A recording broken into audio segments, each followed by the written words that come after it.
Salut à tous, salut à toutes. Aujourd'hui, on va parler de créer un persona. Alors, on est dans le module sur cibler ses clients. Comment faire? Je pense que s'il y a bien un outil qui est utile pour faire en sorte de cibler ses clients correctement et de comprendre les différents canaux sur lesquels ils vont passer du temps, c'est le persona. Donc, on va voir ensemble comment mettre en place ce document. Je vous ai fait pour l'occasion un petit template. Ça va aller vite. Je vais vous donner quelques tips, mais vous allez vite comprendre que l'essentiel, ça va être d'arriver à créer votre propre persona, d'arriver à créer le document qui correspond à votre boîte et à vos besoins.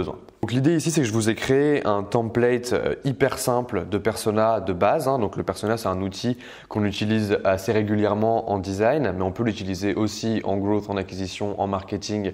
Bref, on peut l'utiliser un peu dans tous les domaines du business. Mais donc le but, c'est vraiment d'utiliser ce document pour avoir un profil type d'une personne. Donc on va voir ensemble comment bâtir un profil type comme ça, mais vous allez voir que l'idée, c'est vraiment de grossir le trait. Genre, il y a un côté presque caricatural à créer un profil persona parce qu'évidemment, vous n'allez pas pouvoir mettre un profil existant. Le but, c'est pas d'avoir un client que vous connaissez, que vous avez pu rencontrer ou avoir au téléphone ou juste identifier en ligne. Mais ça va être vraiment d'avoir une espèce de personne méta qui regroupe tous les traits de caractère hyper grossis que vous voulez mettre en avant et que vous allez vouloir toucher. Donc ici, pour l'occasion, on va voir ça avec un profil un peu caricatural, évidemment. Donc le template que je vous ai fait, il est dispo dans les outils sur le module cibler ses clients. Sur cette page, vous allez voir qu'il y a plusieurs cases. Donc normalement, quand vous allez arriver, vous allez être en lecture seule. Donc vous n'allez pas pouvoir modifier directement ce document. Donc ce que vous allez faire, c'est faire fichier, créer une copie. Vous allez la mettre dans le dossier que vous voulez. Vous pouvez l'appeler copie de template persona, je m'en fiche. Tac. Donc la première chose que je vous conseille de faire, c'est de venir dupliquer ici l'onglet du template et de le renommer avec le nom de votre persona. Donc là pour l'instant, j'ai pas encore de nom parce que j'ai pas encore réfléchi outre mesure, mais donc on va l'appeler persona 1. Comme ça vous permettra d'avoir le template toujours dispo pour les autres personas que vous voudrez créer, parce qu'il y a toujours plusieurs personas pour une boîte en général, et ensuite de pouvoir modifier donc le deuxième onglet persona 1. Le persona, comme je disais, c'est une personne fictive que vous allez caricaturer au maximum dans ses traits de caractère. Donc pour cette vidéo, ce qu'on va faire, c'est qu'on va prendre un des personas de coup d'état, des gens que j'ai pu observer beaucoup. On a plusieurs types de personas, entre les étudiants, les patrons de PME, les freelances, les gens qui sont salariés mais qui sont intéressés par l'entrepreneuriat, etc. On a quand même beaucoup de personas différents sur coup d'état parce qu'on a quand même un reach qui est assez élevé. Mais du coup, je vais m'intéresser ici sur le persona du freelance qui va être digital nomade. Ça tombe bien parce qu'on est en train de passer en remote avec la team coup d'état. Donc on va un peu caricaturer ce profil-là et arriver à créer son profil directement dans le template. Donc pour la première étape, ce qu'on va faire, c'est qu'on va prendre une photo. Donc je vais taper digital nomade pour essayer de trouver une photo un peu générique et un peu caricaturale de la personne qu'on veut illustrer ici.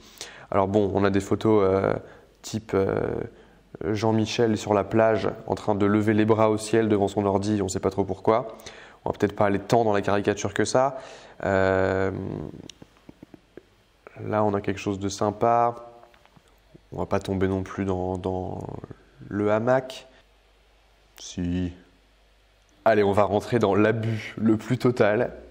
Et on va prendre cette image-là. Hop, je la sauve.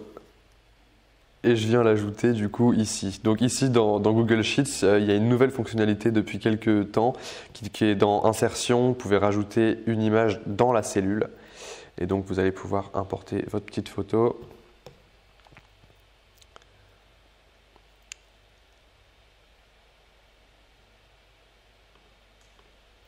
Tac. Ok, donc là, on a une photo de notre digital nomade, de notre persona de digital nomade qui est vraiment caricatural, le mec dans son hamac sur son ordi. Mais au final, ça te donne déjà une bonne idée de qui est la personne. Genre, je pense que la photo, c'est vraiment très très important parce que ça grossit le trait. Ensuite, on va lui donner un nom. Alors, ce gars-là, comment on va l'appeler? On va l'appeler Michael. Il faut un nom que vous allez retenir. Ça doit vraiment devenir un peu quelqu'un dont vous pouvez parler régulièrement. Genre, ah, mais qu'est-ce que ferait Michael dans cette situation? Ah, mais qu'est-ce que voudrait voir Michael dans ce post Instagram? Donc, il y a vraiment ce truc-là. Donc, on va l'appeler Michael Dorman. Voilà. Et donc, Michael Dorman, il est digital nomade. Ensuite, on va réfléchir à une citation. Donc, les citations, quand vous faites un persona, évidemment, là, on a l'impression que je le fais à partir de juste ma tête et en imaginant complètement le profil. Il y a une part de vrai, évidemment, mais il y a quand même une bonne part de j'ai parlé à des gens comme ça qui sont dans ce profil qui est très caricaturé encore une fois, énormément de fois dans Coup d'État. Genre la première année, j'ai fait 600 office hours avec des gens différents, que ce soit en visio ou sur place chez The Family. Et en fait, je me suis rendu compte qu'il y avait beaucoup de cette catégorie-là de gens qui nous regardaient et qui avaient envie d'une vie plus simple et de pouvoir travailler sans forcément avoir la pression d'être au bureau, etc.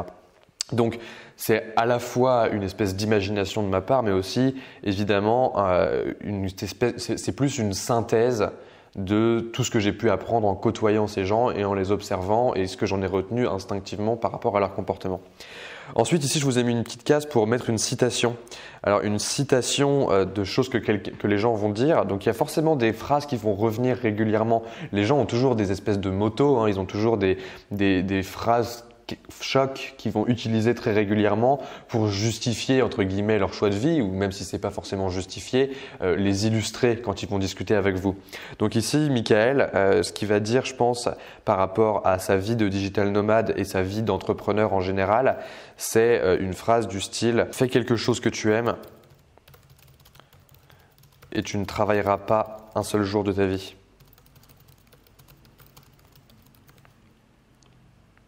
Voilà, c'est ce genre de truc. Et cette citation, elle est forcément très différente d'un profil à l'autre. Genre, je veux dire, Michael Dorman qui dit « Fais quelque chose que tu aimes et tu ne travailleras pas un seul jour de ta vie », ça va être très différent de Jean machin qui va être patron de PME et qui va dire l'important c'est la solidité dans la vie et la stabilité. Genre, il y a forcément des énormes différences. Et c'est pour ça que c'est important de faire plusieurs personas aussi, mais je trouve qu'on commence à avoir un profil qui se bâtit. Donc ensuite, ce qu'on va faire, une fois qu'on a fait cette citation, cette photo et qu'on a choisi son nom, on va commencer à lui donner des infos. Donc, en général, en termes d'âge, je pense que Michael Dorman, notre caricature du digital nomade, il va avoir 32 ans. Il a une situation professionnelle qui est, il est freelance designer UX. Je pense que c'est le premier truc qui me vient à l'esprit, j'en ai vu plein en fait dans Coup d'État. Sa situation perso, c'est qu'il est en couple avec une femme. Et lieu, il est nomade et il est nomade plutôt plage. Voilà. Donc là, sur les infos, on a quelque chose qui est très large, hein, très vague, mais qui finalement, encore une fois, nous donne une très bonne idée du truc, quoi. Il a 32 ans, donc ça veut dire qu'il est loin d'avoir… Il a fini ses études depuis un moment s'il a fait des études, mais il n'est pas non plus en mode sédentaire, posé, avec des enfants. Il a une situation pro où il est freelance designer UX parce que c'est un métier qui est adapté au digital nomade, parce que tu peux bosser juste avec un ordi à peu près de n'importe où. La situation perso, il est en couple avec une femme avec qui il voyage régulièrement. Bref, ça nous donne quand même pas mal d'idées de tout ça. Maintenant, on va faire une petite description. Donc, Michael est un rêveur. Ok. Donc, petite astuce sur Google Sheets. Si vous ne savez pas, vous pouvez utiliser la touche contrôle pour venir faire des retours à la ligne. Donc, contrôle et entrée, ça fait des retours à la ligne. Et ça vous permet du coup d'avoir un truc un peu mieux mis en page. Donc ici, Michael est un rêveur, il parcourt le monde avec son ordi, sa caméra et son drone pour découvrir de nouveaux paysages régulièrement. Il bosse pour différents clients en tant que UX designer, crée des maquettes et des expériences léchées et a un amour du détail important. Il est plutôt extraverti, fait la fête régulièrement, mais avec son Il est plutôt extraverti, fait la fête régulièrement, mais son activité préférée, c'est de marcher les pieds dans l'eau au coucher de soleil avec sa femme.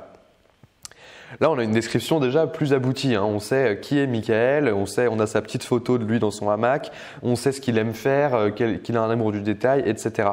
Ensuite, on va aller taper dans ses traits de personnalité. Donc, est-ce qu'il est plutôt introverti? Est-ce qu'il est plutôt extraverti? Donc, comme je l'ai dit, il est plutôt extraverti. Donc, moi ici, je vais venir changer la couleur du background de cette case. Tac. Est-ce qu'il est plutôt analytique ou créatif? Je pense que Michael, il est profondément créatif. C'est quelqu'un qui aime créer. Bon, en tant que UX designer, il y a évidemment un aspect analytique, mais en tout cas, lui, dans sa définition de sa vision, tu sais qu'il se voit comme un créatif. Et ensuite, est-ce qu'il est plutôt loyal ou versatile? Donc ça veut dire en termes de marque, en termes de job, etc. On peut dire qu'il est quand même plutôt versatile, hein, vu qu'il change quand même régulièrement de clients, il bosse pour différentes boîtes, il change de pays aussi régulièrement. C'est pas quelqu'un qui va forcément se fixer à une seule chose. Après, peut-être ça se discute, mais moi, dans ce que j'ai l'habitude de voir, à part sur les marques type Apple, etc., genre même si on va parler des marques de caméras, de tout ça, c'est des gens qui vont vouloir tester beaucoup de choses. Et ensuite, est-ce qu'il est plutôt passif ou actif? Eh bien, Michael, il est plutôt profondément actif parce que il passe sa vie à bosser et à bouger et à découvrir de nouvelles choses. Donc voilà, donc là on a un profil de personnalité un petit peu plus construit et ensuite on va commencer à se poser des questions par rapport à notre produit. Donc par rapport à notre produit, donc là ici, moi c'est un profil de persona que je crée pour Coup d'État. Donc je vais me poser une première question qui est quelle est l'expérience de Michael avec ce genre de produit? Donc le genre de produit de Coup d'État, ça va être les formations en ligne, ça va être les vidéos YouTube, ça va être les bouquins d'entrepreneuriat aussi, parce que finalement nous notre objectif c'est d'amener de l'éducation dans la vie des gens pour qu'ils puissent entreprendre plus facilement et avec plus d'inspiration. Donc finalement, il y a quand même énormément de genres de produits. Donc moi, quand je discute avec ces personnes-là qui rentrent dans le persona de Michael, je me rends compte qu'ils lisent énormément de bouquins. Des genres d'expérience qu'il va avoir, c'est qu'il a lu énormément de bouquins. C'est un grand fan de la semaine de 4 heures de Tim Ferriss, qui consomme des vidéos YouTube régulièrement sur le sujet des digital nomades et du fait de voyager, et où se poser, etc. Et que du coup c'est un aspect éducatif pour lui, et ensuite qu'il a acheté une formation un jour freelance indépendant, mais il n'en est pas très satisfait parce qu'il n'a pas appris grand chose. Donc ça c'est son expérience générale, hein. Évidemment c'est pas une personne définie, mais ça nous donne aussi une bonne idée de où en est la personne dans son rapport aux formations en général et à ce que nous on peut proposer chez Coup d'État. Ok, donc ensuite on va se poser la question de ses attentes par rapport à ce genre de produit, par rapport à ce qu'il aime en général. Donc Michael, il est UX designer, donc en général, il va avoir une appétence pour le design élevée. Donc il va chercher des bonnes expériences.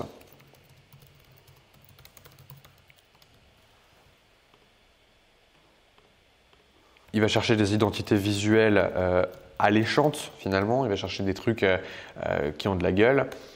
Et il va vouloir quelque chose de rapide, de concis, sans bullshit, parce que une des grandes choses qui motive Michael dans la vie, c'est sa liberté, hein, et donc du coup, se sentir enfermé dans une formation ou dans un truc qui va lui prendre plusieurs heures, ça le fait chier. Donc grosso modo, voilà, donc il a des attentes par rapport à ce genre de produit. Et ensuite, on va aller se taper les 3 trucs les plus importants dans un persona, qui sont les objectifs, les frustrations et les motivations. Donc les objectifs, ça va vraiment être tous les aspects que Michael veut atteindre dans sa vie. Donc Michael, peut-être que ce qu'il veut dans sa vie, c'est s'assurer d'un revenu mensuel régulier. Peut-être qu'il veut s'assurer d'un revenu mensuel régulier. Un autre truc que Michael veut, c'est se libérer plus de temps. Et un troisième truc que Michael veut, c'est avoir accès à une connexion Internet de bonne qualité. Ce genre de trucs-là, c'est les grands objectifs de vie, entre guillemets, de Michael, qui vont nous permettre de comprendre comment faire pour l'aider à atteindre ses objectifs. Et ça va nous permettre, dans notre cycle de vente, de pouvoir vraiment l'accompagner et lui montrer que ce qu'on propose va l'aider à faire ça. Peut-être que nous, chez Coup d'État, on va pas pouvoir aider Michael énormément à avoir accès à une connexion Internet de bonne qualité. Peut-être qu'il y a un truc qu'on peut faire pour ça. Peut-être que ça pourrait être une idée de créer un mini-site Coup d'État Digital Nomade sur lequel on va recenser tous les points Wi-Fi de la communauté Coup d'État et où on va mélanger finalement le canal d'acquisition communauté et le canal d'acquisition Engineering as Marketing. Ça peut être une idée. Ce qui est intéressant là-dedans, c'est d'avoir des objectifs de vie qui nous permettent de se poser la question de comment apporter de la valeur à notre utilisateur. Et ensuite, les frustrations, ça va être qu'est-ce qui empêche la personne d'atteindre ça et qu'est-ce qu'elle ne veut surtout pas voir. Donc ici, les frustrations qu'on va relever chez notre profil type de Michael, ça va être je dois toujours chercher des clients. Genre, il y a tout le temps cette course infinie à trouver des clients. Je cours après les clients pour des factures, ça me prend du temps. Les gens qui ne payent pas, le fait de générer les factures, etc. Et briefer mes clients, ça prend de mon temps parce que les allers-retours sont interminables. Les gens ne comprennent pas forcément bien comment faire et je dois toujours vraiment prendre de mon temps pour un travail qui n'est pas nécessairement payé. Donc ça, c'est des frustrations qui empêchent Michael d'atteindre ses objectifs qui sont de s'assurer un revenu mensuel régulier, de se libérer plus de temps, etc. Et ces motivations, du coup, ça va vraiment être les choses qui sont plus méta. Donc la motivation principale de Michael, c'est sa liberté. Genre son objectif, c'est vraiment d'être le plus libre possible et d'avoir le moins de contraintes possible. Donc ça, il est motivé par la liberté. Ça va être aussi la passion parce qu'il aime ce qu'il fait et il aime le travail bien fait. Et du coup, comme je disais, il a un sens du détail qui est élevé, donc il est motivé par ces trucs-là. En plus de cette liberté, il a quand même envie d'un certain calme, d'un calme qui est de la sérénité en fait finalement. Et ça c'est ce qu'il recherche. Donc ça va vraiment être ses motivations profondes, émotionnelles de ce qu'il recherche. Alors les motivations, c'est un sujet sur lequel on peut tergiverser pendant 1000 ans. C'est profondément émotionnel, on peut faire de la psychologie, on peut faire de la psychanalyse, on peut faire tout ce que vous voulez. L'idée, c'est d'arriver à mettre des mots sur ce que vous ressentez, que les personnes vous disent quand elles fit le profil que vous établissez, pour arriver à mettre des mots un peu sur leur psychologie. Donc vous pouvez aller prendre les arbres de la psychologie humaine et comprendre s'ils sont plus dans la catégorie de la peur, s'ils sont plus dans la catégorie de la joie, s'ils sont plus dans la catégorie de machin. Et en fonction de votre produit, les motivations ne vont pas être les mêmes forcément. Par exemple, un produit d'assurance va se baser beaucoup plus sur la peur des gens et régler le besoin des gens de gérer leur propre peur, que un business qui va faire comme Coup d'État se baser sur l'ambition et sur le fait d'atteindre des objectifs de vie qui sont plus agréables. Là, on va être plus du côté de la joie. Mais finalement, il y a énormément de termes que vous pouvez fitter dans cette case. Là, donc, on commence à avoir un profil qui est de plus en plus complet. C'est quand même pas mal. Il nous manque quelques trucs. Le social media, par exemple. Donc, Michael, on sait que c'est quelqu'un qui passe beaucoup de temps sur Instagram. Il regarde plein de digital nomades, il est abonné à plein de comptes digital nomades, etc. Et aussi de UX design, et donc il s'inspire un peu pas mal sur Instagram. Il passe du temps sur Dribbble. Pour ceux qui ne connaissent pas Dribbble, c'est une plateforme pour les designers pour partager des interfaces, etc. On sait aussi qu'il est plutôt WhatsApp. Parce que WhatsApp, comme il est à l'international régulièrement, c'est le truc qui lui permet de ne pas changer de forfait toutes les 2 secondes pour envoyer des textos, mais de pouvoir quand même communiquer avec sa famille, etc. Donc voilà, donc on a une idée un peu plus précise de qui est Michael. Donc là, si on prend du recul et qu'on regarde vraiment tout ça, on comprend bien qui est Michael Dorman. Michael Dorman, c'est ce mec dans son hamac, sur son ordi, qui kiffe sa life, qui est un rêveur parce qu'il parcourt le monde avec son ordi, sa caméra et son drone pour faire des vidéos, raconter un peu sa vie, faire des vlogs. Son objectif, c'est d'être tranquille, d'être libre, de pouvoir voyager le plus possible. Et il a quelques frustrations qui sont il court tout le temps après ses clients, qu'il doit tout le temps en trouver des nouveaux, qu'il y a plein de flots de son travail qui lui prennent beaucoup de temps, notamment le brief client, qu'il est motivé par la liberté, la passion. Bref, tout ça, c'est à voir dans un ensemble. Et en fait, l'avantage de faire cet exercice, c'est que au début, j'en suis à un point où je suis là, genre oui, bon, je vois à peu près qui est le digital nomade. Et là, j'ai mis des mots dessus. Et mettre des mots dessus, ça va me permettre de vraiment cibler mes clients et commencer à émettre des hypothèses sur quels canaux utiliser. Dans ce module sur cibler des clients, mon objectif, c'est de vous faire passer le message que il va falloir faire marcher votre créativité à partir des gens que vous targetez. Le persona, c'est la base pour faire ça. Vous avez le template qui est dispo, comme je l'ai dit en début de la vidéo, sur le module. Vous allez pouvoir l'utiliser, le copier et faire vos propres personas. Évidemment, ça n'est qu'un template. Il y a des milliers de façons différentes de faire des personas. Ce que je vous invite à faire, c'est de prendre les différentes cases que j'ai pu créer, vous les copier, vous les coller et vous rajoutez les éléments qui vous intéressent. Donc par exemple, ici, ça peut être journée média type. Ça, on va en parler dans le module sur les relations presse. Journée média type, vous venez, vous changez les couleurs. Hop, la journée média type, et vous allez vous demander ce que la personne lit. Et peut-être que Michael Dorman, la journée média type de Michael, ça va être que il va sur Medium, il va lire un blog sur le digital nomade qu'il aime bien, et il va lire les news sur Le Monde, par exemple. J'en sais rien.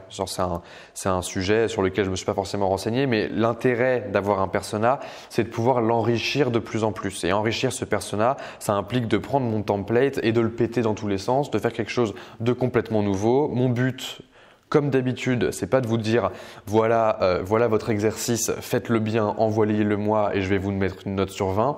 Par contre, prenez mon template, pétez-le, faites quelque chose de trop stylé où on voit des personas hyper intéressants pour votre business et envoyez-les moi. Et j'espère que je vais être fier de vous. Mais j'espère surtout que ça va vous aider à décider de quel canal d'acquisition vous allez pouvoir mettre en place dans votre business.